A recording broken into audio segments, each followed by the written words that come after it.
guys, welcome back to my channel. So today's video is going to be another Love It or Leave It. Today we're going to be talking about this Sephora Ombre Obsession palette that I got in the Sephora BIB sale. Now someone asked me to do a makeup tutorial with this look and I did. That's what it's currently on my eyes. This is what the palette looks like. So it's called Ombre Obsession because it has this ombre design with the eyeshadows. Now of course you may be wondering if they do get muddled and turn into one color. The possibility of that is there because I was just using this in the makeup tutorial and you can see that the lightish pinkish color that was here is starting to fade away and turn into this middle color.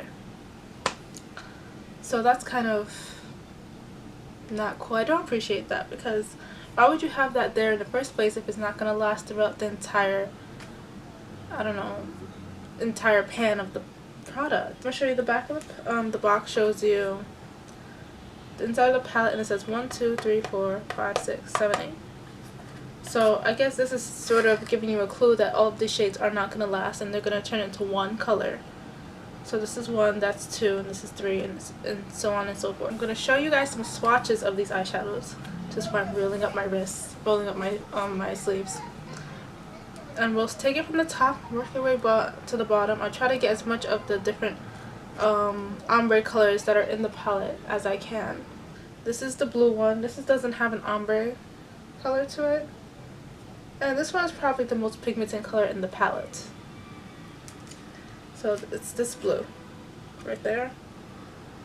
It's so pretty, but again, I don't understand why this is a winter palette. This blue is very summer, spring, turquoise.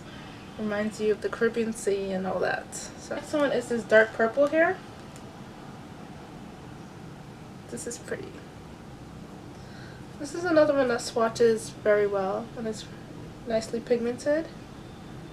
I did wear these purple colors that are coming up next in my Love It or Leave It video of the Becca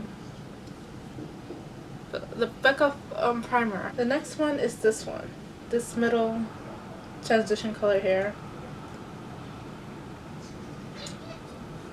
Okay. See, these purples swatch very nicely. Next one is the lightest part of that, is this pinkish color. More of a highlight color, but it still swatches very nicely. And now we're going to get into this second box, well this third box in the second row. Starting off with that green color there. This. I'm going to swatch that. And I picked up some of the other green on the other side, next to it, because the color is so small that it's hard not to pick up any of the color next to it. But as you can see, there is a definition between the lighter and the dark. And now I'm going to pick up that middle color that I cut accidentally. Such a pretty color.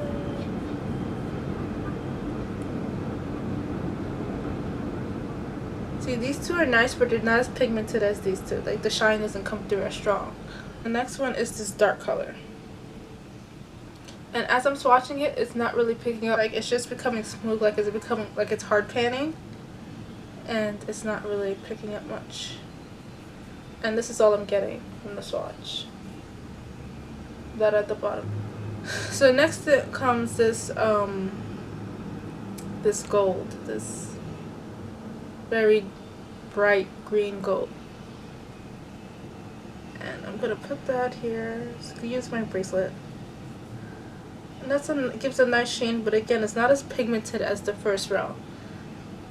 And then I'm going to take this very much orangey bronze gold, and putting that next to it.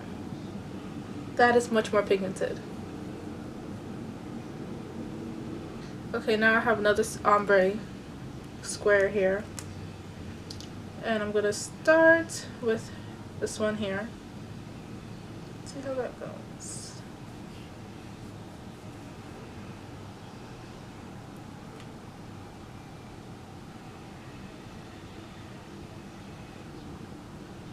And that's what that looks like. I mean, it's kind of hard to tell what it looks like. It's this middle color here. I'm putting it down there. And this color is pretty much my skin tone, so we're not going to see it. Yeah, I don't see much of anything. And now I'm taking up this white color here.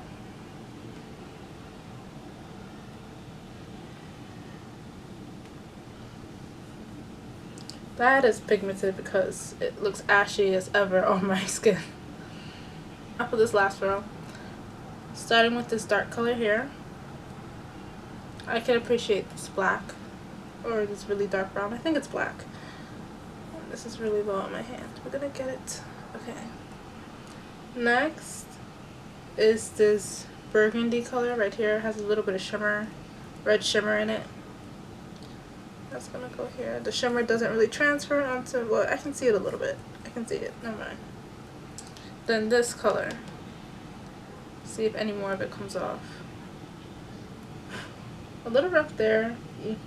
You can see it's like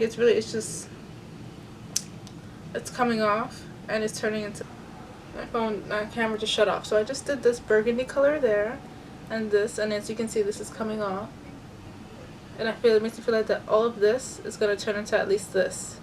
And possibly even that dark color. But that's it there. That's the lightest one. And then lastly is the silver color that I used in this makeup tutorial. See, I don't know. So this is going here. It's not as nicely pigmented as the gold. Or even as the purple. So as the palette, you go lower in the palette, the quality like digresses. So it's kind of sad. I know Sephora products are usually hit or miss. I know that. And this one was definitely a miss for me. This is not a love it at all. It's a leave it. It's not worth the money because these are shades I have already as it is. And while the ombre idea was interesting, it doesn't really live up to what it's claiming to be. There's a possibility for the shades to all meld into one, and then you just really end up with 8 eyeshadows. I don't recommend picking this up. There are plenty of other eyeshadows that you can get. I understand that this is only $34, but I can get an Anastasia Beverly Hills eyeshadow palette for $30, like the Shadow Couture World Traveler palette. It's only $30, and the pigmentation was much better than this.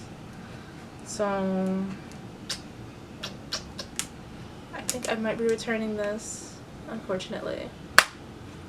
So yeah, I think this is my first leave it out of this entire series that I've started. So that's it for this episode of Love It or Leave It. Let me know what you think in the comments below. Like, you saw the swatches. Do you think it's worth it? Am I being just a touch too harsh? Let me know. I'm still going to return it because, like, when I try to use it, getting the pigmentation onto my brush is just... Anyway, the review is over. If you haven't subscribed to my channel, you should probably do so you can keep up with my videos. Don't forget to follow me on my social media to keep in touch, and I'll see you guys in my next video. Bye! So today's video is going to be another episode of Love It or Leave It, and today we're going to be talking about the Becca Backlight Priming Filter, and this